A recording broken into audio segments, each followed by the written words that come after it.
رب صل. بسم اللہ الرحمن الرحیم. رمضان 2023 کے بعد آج یہ ہمارا پہلا لیکچر ہے. میں انشاءاللہ اس میں سورہ کہف کا رکوع نمبر 6 اور 15ویں پارے کا رکوع نمبر 18 شروع کروں گا. رمضان میں ہمارے یہ تفسیر کے لیکچرز کا ناغہ رہا تھا، اس کے بعد بھی ایک ہفتہ ناغہ رہا، تو آج انشاءاللہ یہ پہلا لیکچر میں شروع کروں گا. اللہ تعالیٰ سے دعا ہے کہ اس کی جلد سے جلد اللہ احسن طریقے سے تکمیل کروا دے.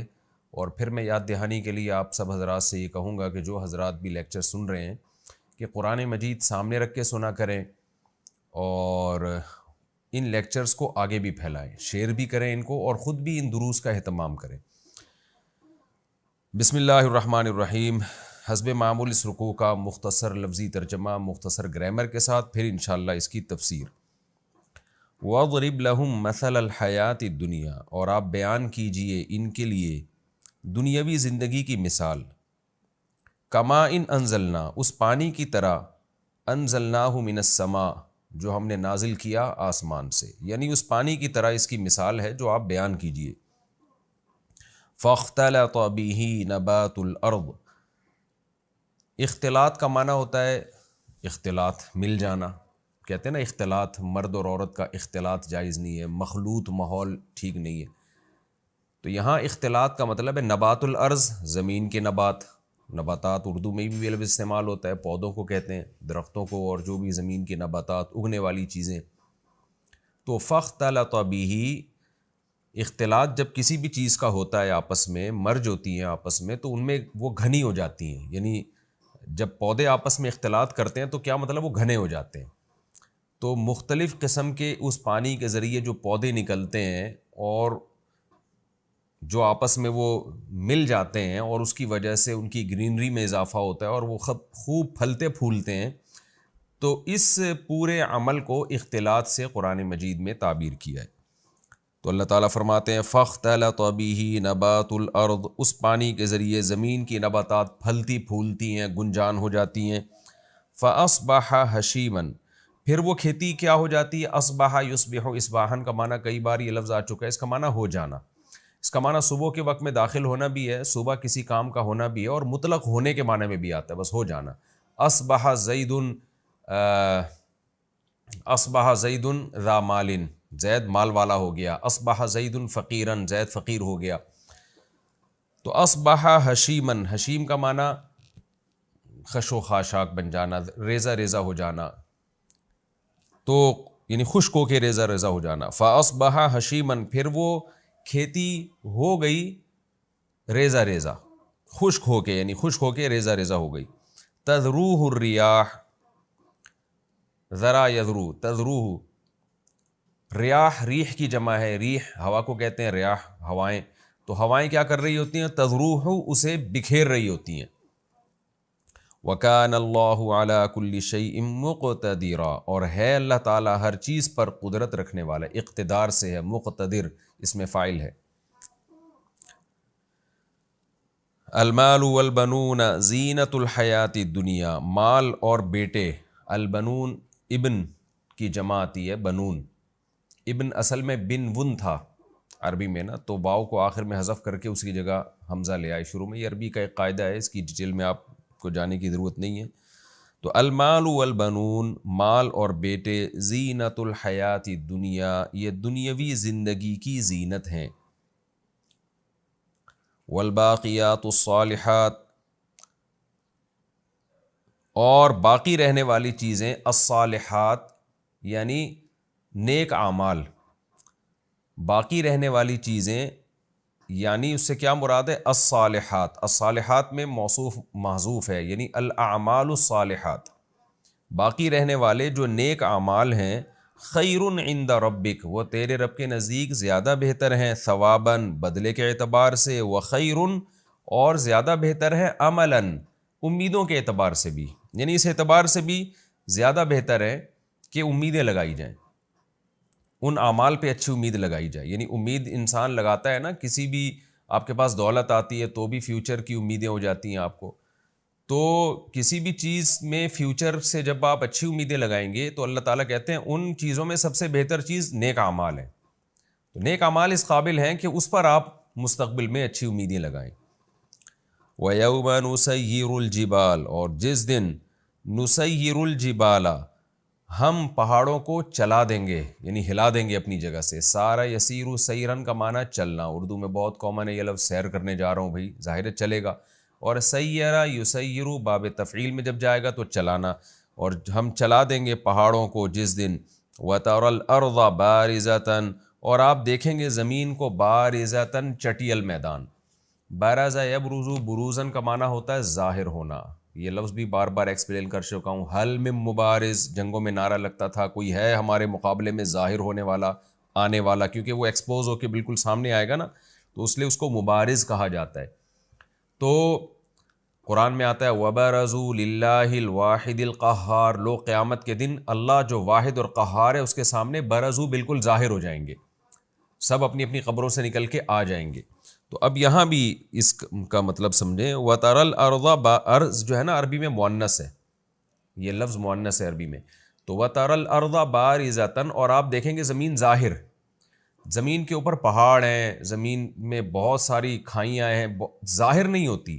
تو اس لیے سارے پہاڑ جب اپنی جگہ سے ہل جائیں گے تو زمین ظاہر ہو جائے گی. اس لیے اس کا آسان ترجمہ کیا گیا ہے چٹیل میدان، کھلا بالکل ایک پلین میدان بن جائے گی زمین.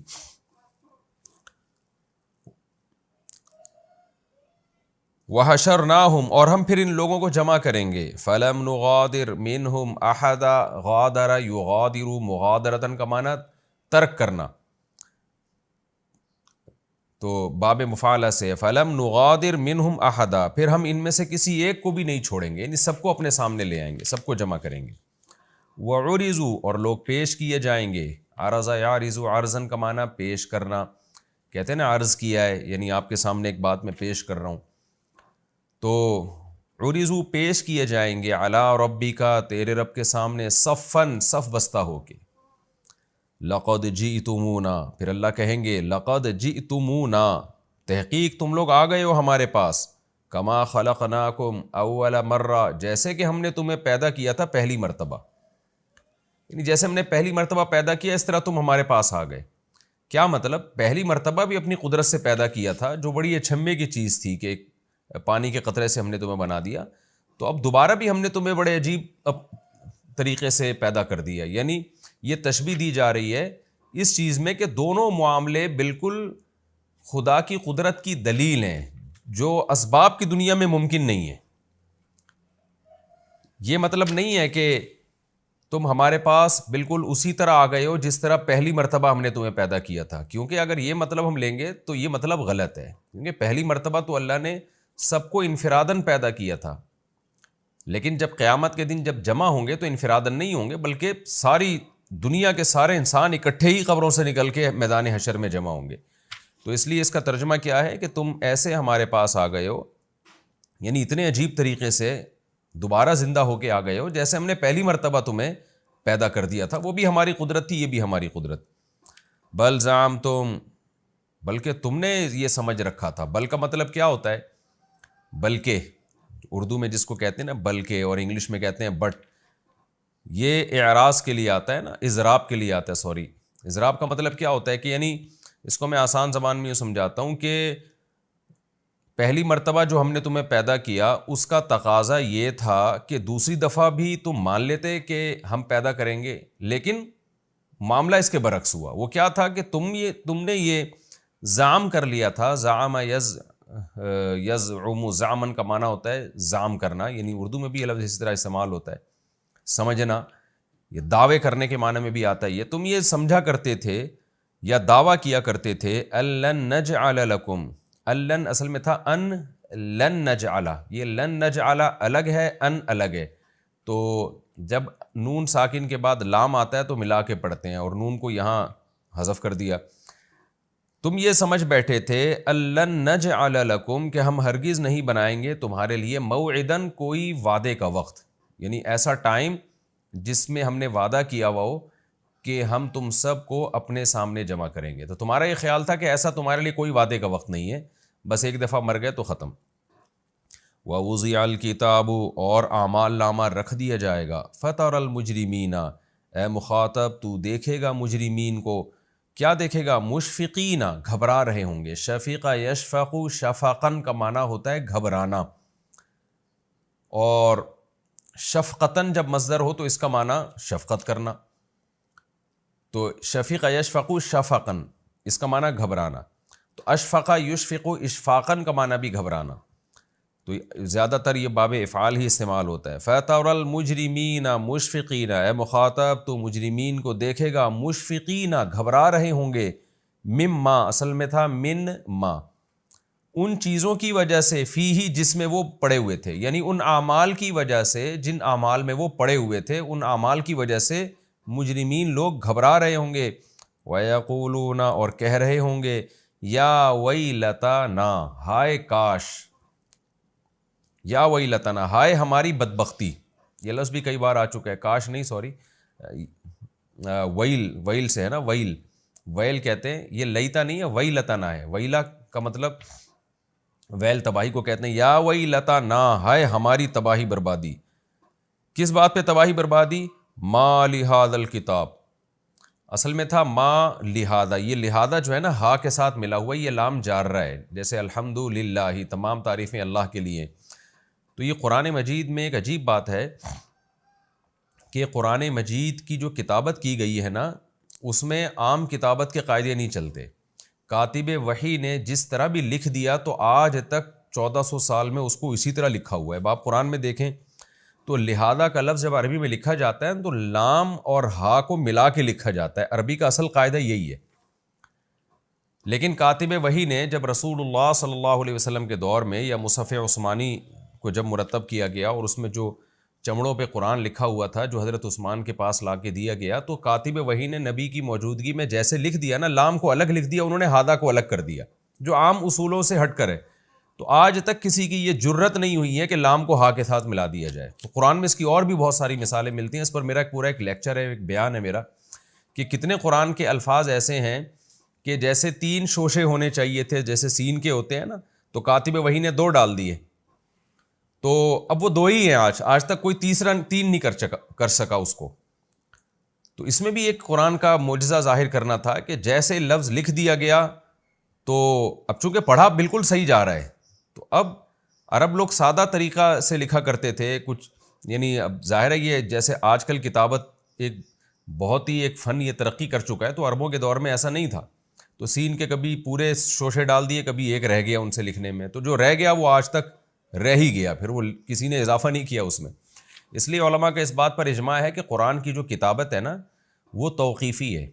توقیفی کا مطلب جیسے لکھا چلا آ رہا ہے اسی طرح آپ کو لکھنا پڑے گا، اس میں آپ عربی کے عام قواعد اور ضوابط کے مطابق چینجنگ نہیں کر سکتے. اب جب لہذا کا لفظ عام عربی لوگ لکھتے ہیں، یہ ہمیں حدیثوں میں ملتا ہے، تو لہٰذا میں لام کو ہا کے ساتھ ملا کے ایسے لکھا جائے گا. لیکن قرآن میں یہاں پر اس موقع پر کیا ہے، ما الگ ہے، لی الگ ہے، ہادہ الگ ہے. اس سے ایسا لگ رہا ہے مال کا لفظ ہے یہ، یعنی مال ہاضا یوں بن رہا ہے گویا لفظ. تو لیکن یہ کہ کاتب وحی نے نبی صلی اللہ علیہ وسلم کے دور میں جس طرح لکھ دیا، تو اب کوئی یہ لام کو ہا کے ساتھ جوڑنے کی جرت نہیں کر سکتا. تو یہ بھی اللہ نے 14ویں صدی میں 15ویں صدی میں یہ بتانا تھا کہ دیکھو میرے کلام کی ایسے حفاظت ہوئی ہے کہ دنیا میں کسی کے کلام کی اور کسی کی کتاب کی ایسی حفاظت کا تصور بھی ممکن نہیں ہے. تو یہ بھی قرآن کا ایک معجزہ ہے. اور ایسے بہت ساری مثالیں اور بھی ملتی ہیں، کہیں اور بھی آئی اور میرا ذہن اس طرف گیا تو میں انشاءاللہ آپ کو وہ بتاؤں گا. وَيَقُولُونَ يَا وَيْلَتَنَا اور وہ کہنے لگے، وہ کہیں گے ہائے ہماری بدبختی، ما لِهَذَا الکتاب کیا ہو گیا اس کتاب کو، یعنی جو ہمارا اعمال نامہ رکھا گیا اس کو کیا ہو گیا. لا یغادر، غادر یغادر کا لفظ پہلے آ چکا ہے نا ابھی اس رکوع میں، ترک کرنا، کہ یہ ایسی کتاب ہے لا یغادر صغیرۃ کہ اس نے نہیں چھوڑا کوئی صغیرہ ولا کبیرہ، اور نہ ہی کوئی کبیرہ چیز چھوڑی، یعنی زندگی کا نہ کوئی چھوٹا پہلو نہ کوئی بڑا پہلو چھوڑا، الا مگر یہ کہ احصاہا اس عمل کو اس نے محفوظ کر لیا اس کتاب نے. احصا یحصی احصان کا معنی احاطہ کر لینا. محفوظ کا مطلب یہاں پر حفاظت والا محفوظ نہیں، یعنی احاطہ کر کے کسی چیز کو جب آپ محفوظ کر لیتے ہو، احصاء اسے کہتے ہیں کہ پورا اس کو چاروں طرف سے گھیر لینا کسی چیز کو، اور یعنی ہماری زندگی کا کوئی بھی پہلو ایسا نہیں ہے جو اس کتاب نے چھوڑا ہو۔ قرآن کہتا ہے وَوَجَدُوا، اور وہ لوگ پالیں گے ماں، ہر اس چیز کو، عاملو جو انہوں نے عمل کیا ہوگا اس کو کیا پالیں گے؟ حاضر پالیں گے۔ وَلَا يَظْلِمُ رَبُّكَ أَحَدًا، اور اے مخاطب تیرا رب ظلم نہیں کرے گا کسی ایک پر بھی۔ یہ جناب اس رکوع کا مختصر لفظی ترجمہ گرامر کے ساتھ ہو گیا۔ ہم اس کی تفسیر کی طرف چلتے ہیں۔ آپ کو پتہ ہے پچھلے رکوع میں اللہ تعالیٰ نے 2 شخصوں کی مثالیں دی تھیں کہ ان میں ایک مالدار تھا، دوسرا غریب تھا۔ مالدار کے پاس بڑا باغ تھا، تو مالدار جو تھا وہ اپنے باغ پہ فخر کیا کرتا تھا، اور باغ کی ظاہری زینت کو دیکھ کے کہتا تھا یہ باغ کبھی ختم ہونے والا نہیں ہے۔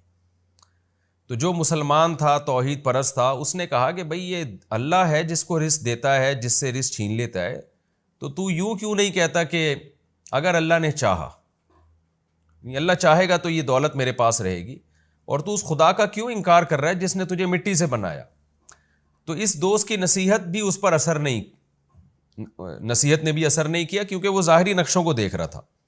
اس کی سزا کیا ملی ہے؟ اللہ فرماتے ہیں کہ اس کے باغ پر رات کے وقت کوئی آفت آئی ہے، اور صبح وہ کف افسوس ملنے لگا، اور اس کو توبہ کی توفیق ملی، اور کہنے لگا یا لیتنی لم اشرک بربی احدا، کاش میں اپنے رب کے ساتھ شریک نہ کرتا۔ یہ بھی ایک نوعیت کا شرکی ہے کہ آپ اپنے آپ کو خدا سمجھنے لگیں اور اپنی محنت کو سمجھنے لگیں کہ میں جو کروں گا مجھے اس کا رزلٹ ملے گا، خدا کے ارادے کا اس میں گویا دخل نہیں ہے۔ تو یہ قرآن نے ایک مثال دی ایک باغ کی، جو کہا جاتا ہے کہ شام کے شہر رملہ میں، کوئی رملہ شہر ہے، وہاں پر یہ باغ کا واقعہ ہوا ہے، بعض مفسرین نے لکھا ہے، واللہ عالم۔ اب قرآن مثال دے رہا ہے اس رکوع میں کہ اس باغ کو تو تم نے نہیں دیکھا اور اس مثال کو بھی نہیں دیکھا، لیکن اس سے ملتی جلتی مثالیں تو تم صبح شام اپنی آنکھوں سے دیکھ رہے ہوتے ہو۔ اور وہ مثال کیا ہے؟ کھیتیاں، لہلہاتی کھیتیاں۔ تو اللہ فرما رہے ہیں کہ کیا کوئی دنیا میں ایسی لہلہاتی کھیتی تم نے دیکھی جس پہ زوال نہ آیا ہو؟ ہر کھیتی کو اگر اپنے حال پہ چھوڑ دیا جائے تو رزلٹ میں کیا ہے؟ وہ خشک ہو کے ختم ہو جاتی ہے۔ یہ اس سے پتہ چلتا ہے دنیا دار فانی ہے۔ یعنی جب آپ دیکھتے ہیں نا زمین میں ہل بوتے ہیں اور بہترین خوشنما کھیتیاں نکلتی ہیں، تو ہم تو چونکہ صبح و شام یہ منظر اپنی آنکھوں سے دیکھ رہے ہیں کہ کھیتی نے آگے جا کے خشک ہونا ہے، پھر بالکل چٹیل میدان بن جانا ہے، ہم دیکھ رہے ہیں تو یقین کر رہے ہیں۔ لیکن اگر کسی کو فرسٹ ٹائم لایا جائے اور وہ لہلہاتے کھیت دکھائے جائیں تو وہ بھی یہ کہے گا بھائی یہ ہمیشہ ایسا ہی رہے گا۔ لیکن ہم اس دیکھ رہے ہیں دنیا میں کیسا زوال آتا ہے، زمین بنجر ہوتی ہے، خدا اپنی قدرت سے ہریالی پیدا کر دیتا ہے، حالانکہ اس بنجر زمین کو دیکھ کے لگتا ہے کہ کبھی یہاں کچھ پیدا ہو ہی نہیں سکتا، لیکن اللہ اپنی قدرت سے ہریالی پیدا کر دیتا ہے۔ جب ہریالی کر دیتا ہے، پھول بوٹے اس میں پیدا ہوتے ہیں، تو اس کو دیکھ کے لگتا ہے کہ یہ ہمیشہ ایسے ہی رہے گی، لیکن کچھ ہی وقت میں اللہ اس کو چٹیل میدان بنا دیتا ہے۔ تو یہ دنیا میں اتنی اکھاڑ پچھاڑ ہے، دنیا میں اتنا اتار چڑھاؤ ہے، تو تم اپنی موجودہ حالت اور اپنی دولت اور اپنی شہرت اور اس دنیا کی رنگرلیوں کو دیکھ کر دھوکے میں کیوں پڑے ہوئے ہو؟ جیسے کھیتی نہیں ہوتی اور پھر ہو کے ختم ہو جاتی ہے، تو دنیا بھی نہیں تھی، تم بھی نہیں تھے، پیدا ہوئے، پھلے پھولے، اور پھر تمہارے اوپر بھی زوال آنے والا ہے۔ تو یہ اس مثال سے قرآن یہ سمجھا رہا ہے کہ یہ دنیا دل لگانے کی جگہ نہیں ہے، تکبر کی اور اترانے کی جگہ نہیں ہے، اس پہ اتار چڑھاؤ ہوتا رہتا ہے۔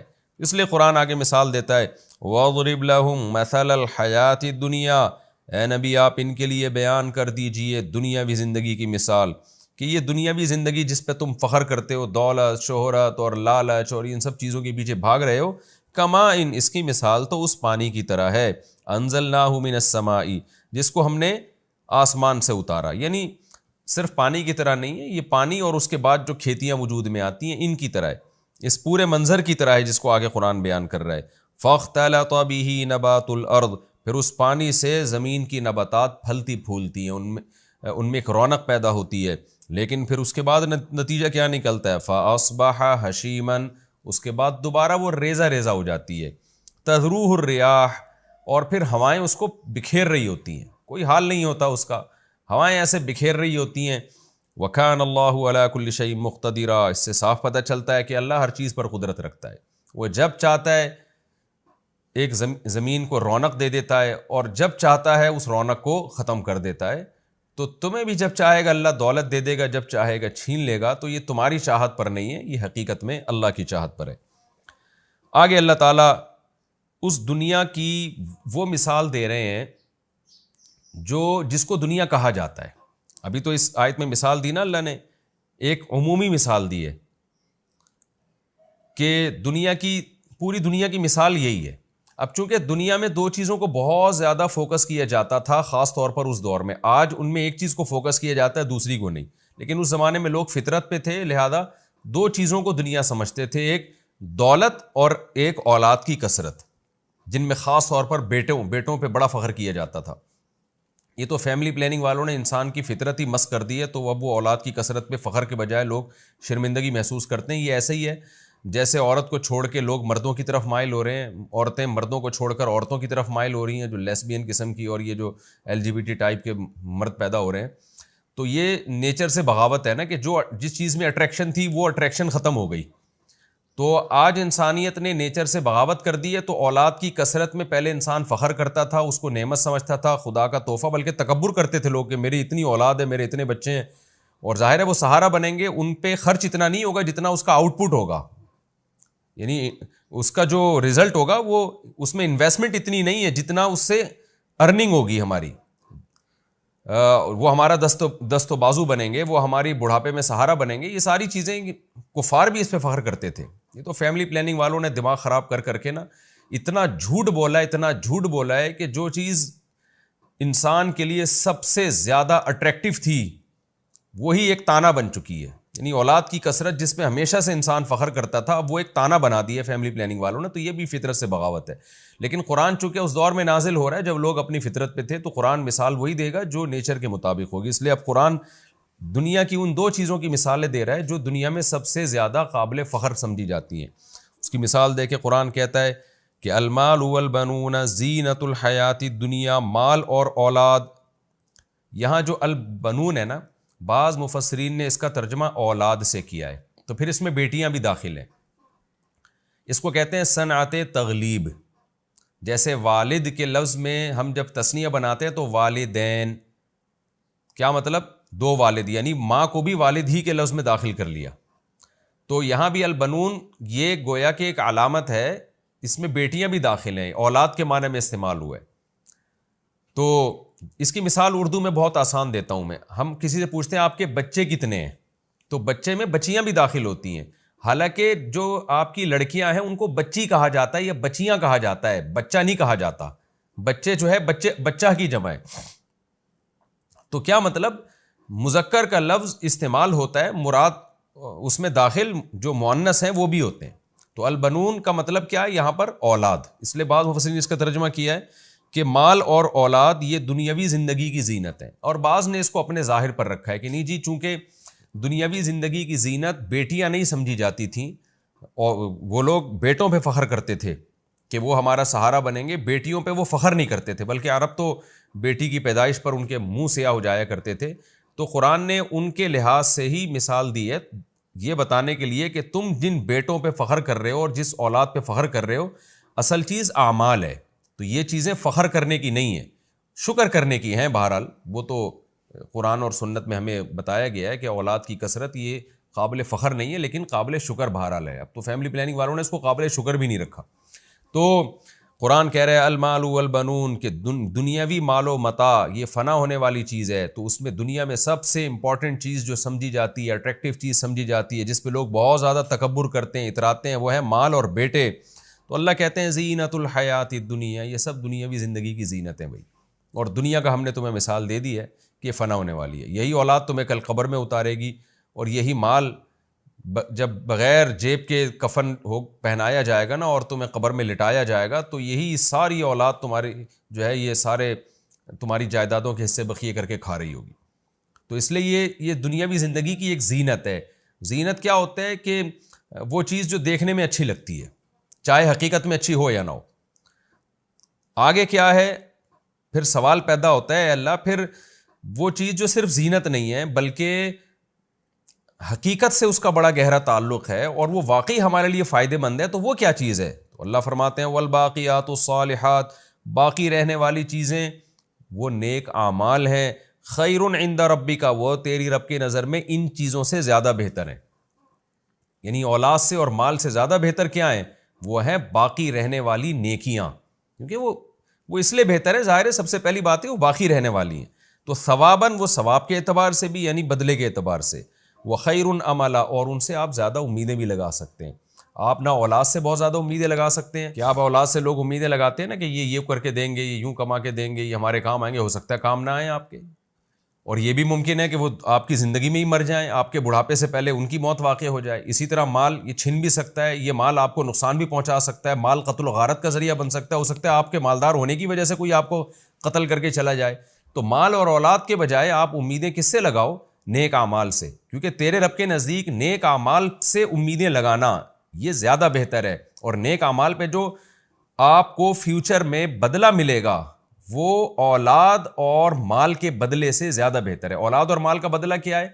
آپ سمجھتے ہو میرا مال ہوگا تو فیوچر میں اس کے بدلے میں مجھے یہ ملے گا، میری اولاد ہوگی تو فیوچر میں اس کے بدلے میں مجھے یہ بینیفٹس ملیں گے۔ تو اللہ کہتے ہیں اعمال پر جو تمہیں مستقبل میں فائدے ملیں گے وہ زیادہ ہیں ان کے اعتبار سے۔ تو اس لیے نہ مال پہ فخر کرو نہ اولاد پہ، مراد اس سے صرف مال اور اولاد نہیں ہے، دنیا کی کوئی بھی نعمت وہ سب اس میں داخل ہے۔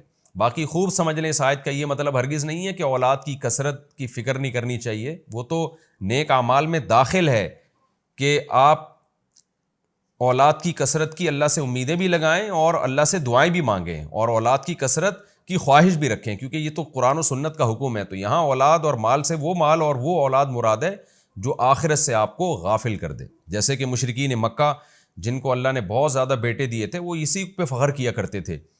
وہ یہ کہا کرتے تھے کہ اگر اللہ ہم سے خوش نہ ہوتا تو ہمیں اتنے بیٹے کیوں دیتا، اور ہمیں کسی سے ڈرنے کی ضرورت نہیں ہے، کوئی عذاب نہیں آئے گا، یہ اولاد ہے جو ہمیں بچائے گی۔ وہ اس طرح کی فضول باتیں کیا کرتے تھے۔ تو قرآن نے اس کی نفی کی کہ بھائی تم ان پر تکیہ کر کے بیٹھ گئے ہو اور اعمال سے تم غافل ہو۔ تو باقی اگر کوئی اولاد کی کثرت چاہتا ہے اللہ رسول کے حکم کی وجہ سے تو وہ تو نیک اعمال کے مفہوم میں یہ چیز خود بخود داخل ہے۔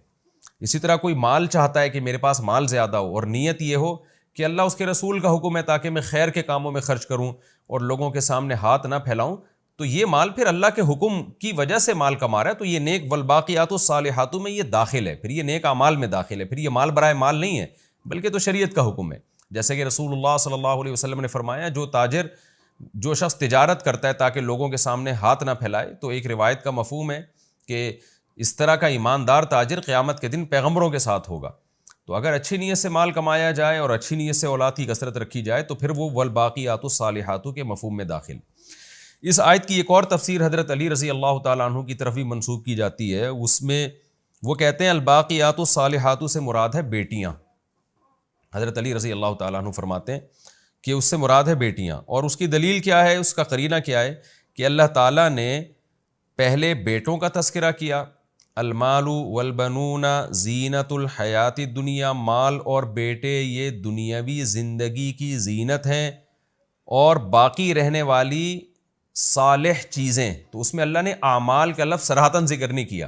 تو اس میں اس بات کا قرینہ ہے کہ عرب جو فخر کیا کرتے تھے بیٹوں پر کہ یہ ہماری زینت ہے، یہ ہماری ایک شو مارا کرتے تھے، تو اللہ نے اس کے بیٹوں کے بدلے میں اللہ نے ذکر کیا باقی رہنے والی وہ نیک عورتیں ہیں۔ الصالحات میں تو مطلق صالح کا لفظ ہے نا، اب ہمیں نہیں پتہ اس سے اعمال مراد ہے یا اولاد مراد ہے، تو چونکہ یہ مؤنث کا لفظ ہے تو اس لیے اس سے میں اس بات کا واضح قرینہ موجود ہے کہ اس سے بیٹیاں مراد ہو سکتی ہیں، کیونکہ بیٹوں کے مقابلے میں ان کو ذکر کیا جا رہا ہے۔ تو اللہ نے ان بیٹیوں کا تذکرہ اشارتاً کیا کہ اصل جو چیز ہے وہ باقی رہنے والی بیٹیاں ہیں۔ تو کیا مطلب کہ بیٹوں پہ عرب لوگ فخر کیا کرتے تھے، اور یہ فخر ان کے جہنم میں جانے کا ذریعہ تھا، کیونکہ یہ فخر ان کو دین حق پہ چلنے سے روکتا تھا، جبکہ بیٹیوں پہ فخر نہیں کرتے تھے، کیونکہ بیٹیاں تو کہا جاتا تھا، آپ بھی کہا جاتا ہے کہ جی پرائی ہوتی ہیں اور وہ تو رخصت ہو کے گھر سے چلی جائیں گی، اور وہ تو ہمیں نہ جنگوں میں کام آتی ہیں نہ وہ ہمیں کما کے دیتی ہیں۔ تو جبکہ رسول اللہ صلی اللہ علیہ وسلم نے اس کے مقابلے میں کیا فرمایا، جس نے 3 بیٹیوں کی کفالت کی میں اس کے لیے جنت کی ضمانت لیتا ہوں، جبکہ ایسی ضمانت آپ صلی اللہ علیہ وسلم نے بیٹوں کی کفالت پہ نہیں لی۔ وجہ کیا ہے کہ یہ تو صرف اللہ کی مخلوق سمجھ کے آپ ان کو پال رہے ہو نا، ان سے آپ کا کوئی دنیاوی مفاد تو ہے نہیں، تو اس لیے اللہ نے فرمایا کہ جس اولاد کو تم دنیا کی زینت سمجھتے ہو وہ صرف دنیا کی حد تک ہی زینت ہے، تو اصل تو وہ بیٹیاں ہیں جو باقی رہنے والی ہیں۔ باقی کا مطلب کیا ہے؟ جن کے اثرات ہمیشہ باقی رہیں گے، جن کے جو رحمتیں ہیں ان کو پالنے کی وجہ سے جو تمہیں جو نیکیاں ملیں گی وہ ہمیشہ باقی رہیں گی. تو یہ بھی بہرحال ایک تفسیر کی گئی ہے. اور خوب سمجھ لیں جب مفسرین سے یا صحابہ تابعین سے اس قسم کی تفسیریں منقول ہوتی ہیں تو اس تفسیر کا مطلب یہ ہوتا ہے کہ الباقیات الصالحات کا ایک مصداق یہ بھی ہے. تو وہ تفسیر اس تفسیر کے اپوزٹ نہیں ہوتی جو جمہور نے کی ہے. تو حضرت علی رضی اللہ تعالیٰ عنہ کی اس تفسیر کو ہم اگر لے لیں تو اس کا مطلب یہ ہوگا, جو میری ایک رائے ہے وہ یہ ہوگا کہ والباقیات الصالحات کا اصل مفہوم تو یہی ہے کہ نیک اعمال, لیکن بیٹیاں بھی اس نیک اعمال میں داخل ہیں, ان کو پالنا. اور بیٹیاں اس موقع پر اس نیک اعمال کا سب سے پہلا مصداق ہیں. یعنی یہاں قرآن مجید میں الباقیات الصالحات سے مراد نیک اعمال ہی ہیں, لیکن ان نیک اعمال میں یہاں سب سے پہلا نمبر جس کو قرآن جس کی طرف اشارہ دے رہا ہے وہ ہے بیٹیوں کو پالنا. تو اس طرح سے دونوں تفسیروں میں تطبیق ہو جائے گی, کیونکہ بیٹوں کے مقابلے میں ذکر کیا جا رہا ہے اور مؤنث کے صیغے اس کے لیے استعمال کیے جا رہے ہیں. یعنی قرآن یوں بھی تو کہہ سکتا تھا نا العمل الصالح, نیک عمل, تو لیکن قرآن نے الباقیات الصالحات کا تذکرہ کیا. آگے قرآن کہتا ہے, اچھا اس آیت سے علماء نے استدلال, پردے پر بھی استدلال کیا ہے کہ دیکھیں قرآن کہہ رہا ہے کہ بیٹے زینت ہیں, تو زینت ہمیشہ دکھائی جاتی ہے, جبکہ بیٹیوں کو اللہ نے زینت نہیں کہا. اس سے پتہ چلتا ہے بیٹیاں چھپانے کی چیز ہیں, پبلک کو دکھانے کی چیز نہیں ہے. یعنی جب بیٹیاں جوان ہو جاتی ہیں تو وہ چھپانے کی چیز ہیں, گھر کی چار دیواری میں یا کہیں بھی جانا ہو تو پردے کے ساتھ جائیں. تو بیٹے ہیں جو زینت کا ذریعہ بنتے ہیں, دنیاوی زینت. آخرت میں تو ظاہر ہے وہ بیٹیوں کو پالنے کے فضائل اسلام میں زیادہ ہیں, لیکن دنیاوی زینت کے اعتبار سے زینت اسی چیز کو کہا جاتا ہے نا جو نمایاں کی جاتی ہے. تو اس میں اللہ نے یہ مانا ہے کہ بیٹے دنیا کی زینت ہیں, وہ اس کا انکار تو نہیں کیا اللہ تعالیٰ نے, انکار اس بات کا کیا کہ اس زینت پر فخر نہ کرو اور اللہ سے غافل نہ ہو. تو اس سے بھی پتہ چلتا ہے کہ بیٹے تو دکھائے جائیں گے اور ان کو آپ لے کے جائیں, ہر جگہ تعارف کروائیں, بیٹیوں کو چھپایا جائے گا, وہ باپ کے گھر سے رخصت ہو کے شوہر کے گھر میں جائیں گی. وَيَوْمَ نُسَيِّرُ الْجِبَالَ وَتَرَى الْأَرْضَ بَارِزَةً. اب چونکہ قرآن بار بار اس دنیا کا دار فانی ہونا بیان کر رہا ہے کہ دنیا فنا ہونے والی ہے, ختم ہونے والی ہے, تو اب دنیا کیسے ختم ہوگی, کھیتیاں کیسے ختم ہوتی ہیں, اس کی تو اللہ نے مثال دے دی. اب اللہ بتا رہا ہے کہ یہ دنیا بھی ایک کھیتی کی طرح ہے, تم پر بھی موت واقع ہوتی ہے, اس دنیا پہ بھی موت واقع ہوگی. تو اب اس دنیا پہ کیسے موت واقع ہوگی, قرآن اس کا تذکرہ کرتا ہے. وَيَوْمَ نُسَيِّرُ الْجِبَالَ, جس دن ہم پہاڑوں کو اپنی جگہ سے ہلا دیں گے. وَتَرَى الْأَرْضَ بَارِزَةً, اور تم دیکھو گے زمین کو چٹیل میدان, کیونکہ پہاڑوں کا ہلنا یہ بہت مشکل ہوتا ہے. تو اللہ نے بڑی مثال دی ہے تاکہ چھوٹی چیزوں کا ہلنا تمہاری سمجھ میں آ جائے کہ جب بڑے بڑے پہاڑ K2 اور ماؤنٹ ایوریسٹ جیسے پہاڑ اپنی جگہ پہ نہیں رہیں گے تو پھر کیا چیز اپنی جگہ پہ رہے گی. اللہ اس کو ختم کر دے گا اور زمین ایک چٹیل میدان بن جائے گی. پھر اس کے بعد دوبارہ جو سور پھونکا جائے گا, پھر کیا ہوگا, وَحَشَرْنَاهُمْ, ہم ان لوگوں کو جمع کریں گے, فَلَمْ نُغَادِرْ مِنْهُمْ أَحَدًا, اور ان میں سے کسی ایک کو بھی ہم نہیں چھوڑیں گے. کوئی ایک آدم سے لے کے قیامت تک آنے والا آخری انسان میں کوئی ایک ایسا نہیں ہوگا جو میدان حشر میں جمع نہ ہو. اس کے بعد کیا ہوگا, وَعُرِضُوا عَلَىٰ رَبِّكَ صَفًّا, اور اے مخاطب تیرے رب کے سامنے سب پیش کر دیے جائیں گے صف بنا کے. وہ صفیں کس ترتیب سے ہوں گی اللہ ہی اس کی تفصیل جانتا ہے. پھر اللہ خطاب کر کے کہیں گے لَقَدْ جِئْتُمُونَا كَمَا خَلَقْنَاكُمْ أَوَّلَ مَرَّةٍ, دیکھو جیسے ہم نے پہلی مرتبہ تمہیں پیدا کیا تھا وہ بھی ہماری قدرت تھی, اسی طرح آج تم ہمارے سامنے دوبارہ آ گئے, ہم تمہیں دوبارہ اپنے سامنے لے آئے. تو یہ بار بار جو ایتھیس اور ملحدین کے فضول باتیں کرتے ہیں نا, اس طرح سے انسان یوں یوں کر کے وجود میں آیا ہے, تو اس کی نفی ہو رہی کہ پہلی دفعہ بھی ہماری قدرت تھی. یہ تو تم نے دیکھ لیا منی سے انسان بنتا ہوا تو تم نے کہا یوں بنا ہے, نہ دیکھا ہوتا تو تم لاکھوں کروڑوں سال تک فلسفے ہی پیش کرتے رہتے کہ یہ پہلی دفعہ بنا کیسے ہے. کوئی بھی نہیں مانتا کہ یہ منی کے قطرے سے 9 مہینے میں بن کے ماں کے پیٹ سے باہر آ گیا, کوئی بھی نہیں مانتا یہ. اور پتہ نہیں کیا کیا تھیوریاں پیش کی جاتی ہے اور اس پہ کیا کیا فضول دلائل گڑھے جاتے. تو اللہ کہتے ہیں ہم نے پانی کے قطرے سے تمہیں ماں کے پیٹ میں 9 مہینے میں بنا کے نکال دیا, اور پہلی دفعہ بھی بہت عجیب طریقے سے تمہیں پیدا کیا تھا, کسی کو مرد کسی کو عورت بنایا, پھر ان کے ملاپ سے پھر نئی نسل تیار کی, پھر ان کے ملاپ سے, یا پتہ نہیں صدیوں سے یہ عمل ہوتا چلا آ رہا ہے. تو جیسے پہلی مرتبہ ہم نے تمہیں بنا دیا, دوبارہ ہم نے قبروں سے لا کے اپنے سامنے کھڑا کر دیا ہے. بل زعمتم, لیکن تم کیا سمجھتے رہے, لن نجعل لکم موعدا, کہ ہم تمہارے لیے کوئی وعدے کا وقت رکھیں گے ہی نہیں جس میں ہم نے تمہیں دوبارہ جمع کرنا ہو. تم یہی فضول باتوں میں لگے رہے کہ یہ کیسے پاسبل ہے, یہ تو ہو نہیں سکتا. ووضع الکتاب، اللہ کہیں گے کہ ہم تمہیں جمع کر کے بتائیں گے، دیکھو آ گئے نا تم، اس کے بعد کیا ہوگا، ووضع الکتاب، اعمال نامے رکھے جائیں گے لوگوں کے سامنے لا کے، فتر المجرمین، اے مخاطب تو مجرموں کو دیکھے گا، مشفقین مما فیہ، اس کتاب میں جو کچھ لکھا ہوا ہوگا اس کی وجہ سے وہ ڈر رہے ہوں گے، اس کتاب میں ان کی ساری بدعمالیاں ہوں گی جس کو دیکھ کر وہ گھبرانا اور پریشان ہونا شروع کر دیں گے، وَيَقُولُونَ، اور اتنا پریشان ہوں گے کہ کہیں گے یا وَيْلَتَنَا، ہائے ہماری بدبختی، مَا لِهَذَا الْكِتَاب، اس کتاب کو کیا ہو گیا ہے، یہ کیسی کتاب ہے، لا یغادر صغیرۃ ولا کبیرۃ الا احصاها، کہ کوئی زندگی کا چھوٹا یا بڑا پہلو ایسا نہیں ہے، عمل ایسا نہیں ہے مگر یہ کہ اس کتاب نے اس کو محفوظ نہ کر لیا ہو، یعنی ایسا رزلٹ تو ہم نے آج تک کبھی نہیں دیکھا، کوئی ایک معمولی سا ذرہ بھی اس کتاب نے نہیں چھوڑا۔ حدیث میں آتا ہے، قرآن میں آتا ہے نا، یعلم خائنۃ الاعین، اللہ آنکھوں کی خیانت کو بھی جانتا ہے، ذرا سی آپ کی نظر ادھر ادھر ہوتی ہے نا غلط، اس کو بھی اللہ جانتا ہے، تو ایک ایک چیز لکھی جا رہی ہے اس میں، اور قرآن کہتا ہے واقعی ایسا ہی ہوگا، وَوَجَدُوا مَا عَمِلُوا حَاضِرًا، جو کچھ انہوں نے عمل کیا ہوگا نا اس کو اپنے سامنے موجود پائیں گے، وَلَا يَظْلِمُ رَبُّكَ أَحَدًا، اور اے مخاطب تیرا رب کسی پہ ظلم نہیں کرے گا۔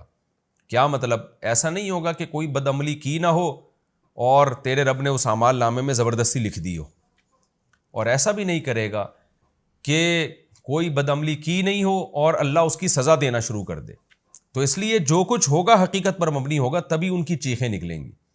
جب ہم رزلٹ دیکھتے ہیں نا، اور ہم دیکھتے ہیں کہ جو کام ہم نے نہیں کیا یا پیپر ہم نے اچھا دیا تھا نمبر ہمارے کم آئے ہیں، تو ہم ایک دم ٹینشن میں نہیں جاتے، بلکہ ہم کہتے ہیں یار یہ رزلٹ ہی غلط ہے، میں اس کو چیلنج کروں گا۔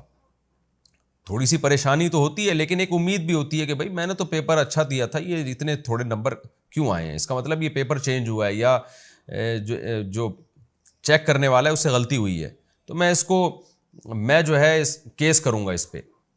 لیکن اللہ کہتے ہیں کہ چونکہ وہ جو کچھ انہوں نے کیا ہوگا نا اس کو اپنے سامنے موجود پا رہے ہوں گے، اور تیرا رب کسی پہ ظلم نہیں کر رہا ہوگا، تو اس لیے ان کی جو چیخ و پکار ہوگی وہ بالکل بجا ہوگی، وہ دیکھیں گے یار یہ سب وہی چیزیں جو ہم کر کے آئے، تو اس لیے اللہ تعالیٰ فرماتے ہیں تیرا رب کسی پہ ظلم نہیں کرے گا۔ یہ ہمارا رکوع الحمدللہ کمپلیٹ ہو گیا، اور اس رکوع کا مختصر سا رکوع تھا، اس کا خلاصہ یہی ہے کہ اللہ نے بتا دیا بھائی یہ دنیا دار فانی ہے، لہلہاتی فصلوں سے عبرت حاصل کرو، یہ ہمیشہ نہیں لہلہاتی ہیں، تو یہ لہلہاتی دنیا، یہ سائنسی ترقیاں، یہ چاند اور مریخ پہ پہنچنے کی باتیں، یہ بھی اسی کھیتی کی طرح ہے کہ جو ابھی اس درخت کی طرح جو نشو و نما پا رہا ہے، تو آپ اس دنیا کی اس ترقی کو تو دیکھ رہے ہو، یہ نہیں دیکھ رہے کہ ہر ترقی کے بعد ایک زوال بھی ہے، تو رزلٹ اس کا یہی ہے، لہذا ترقی سے اللہ نہیں روک رہے، اس دنیا سے دل لگانے سے روک رہے ہیں۔ اور پھر اللہ نے دنیا میں ان دو چیزوں کی مثال دی ہے جو دو چیزیں بہت زیادہ اٹریکٹیو سمجھی جاتی ہیں، ایک مال اور ایک اولاد، تو اللہ کہتے ہیں یہ مال اور اولاد بھی فانی ہے، تو نیک اعمال کو فوکس کرو، یعنی کچھ بھی کرنا ہے تو اللہ کو راضی کرنے کے لیے کرو، اس کا ثواب بھی یقینی ہے، اور اس پہ جو امیدیں لگاؤ گے تم، ان امیدوں کے مطابق تمہارے ساتھ معاملہ بھی ہوگا، جبکہ دنیا سے جب امیدیں لگاؤ گے تو تمہیں خاک بھی مل سکتی ہے اس میں۔ اور پھر اللہ نے قیامت کی ہولناکیوں کو بیان کیا، اور پھر انصاف کو بیان کیا کہ کیسے اللہ تعالیٰ مجرمین کے سامنے اعمال نامے لا کے رکھ دے گا۔ تو یہ اس کا حاصل یہی ہے کہ یہ جو بار بار کہا جاتا ہے کہ کوئی دوبارہ زندگی نہیں ہے، کوئی حساب و کتاب نہیں ہے، اللہ کہتا ہے زندگی بھی ہے دوبارہ، حساب و کتاب بھی ہے، اور ایسا حساب و کتاب ہے کہ تمہاری چیخیں نکل جائیں گی۔ اللہ تعالیٰ ہم سب کو اس حساب و کتاب کے دن کے آنے سے پہلے اس کی تیاری کی توفیق عطا فرمائے، اور اگر ہم سے کوئی غلطی ہو جاتی ہے تو جلد سے جلد اللہ ہمیں توبہ کرنے والا بنا دے، کیونکہ ابھی توبہ کا دروازہ کھلا ہے، اس دن توبہ کا دروازہ بند ہوگا۔ اب انشاءاللہ میں اگلے ایپیسوڈ میں سورہ کہف کا رکوع نمبر 7 اور 15ویں پارے کا رکوع نمبر 19 انشاءاللہ میں شروع کروں گا۔ اللہ تعالیٰ سمجھنے کی، عمل کی توفیق عطا فرمائے۔ وما علینا الا البلاغ۔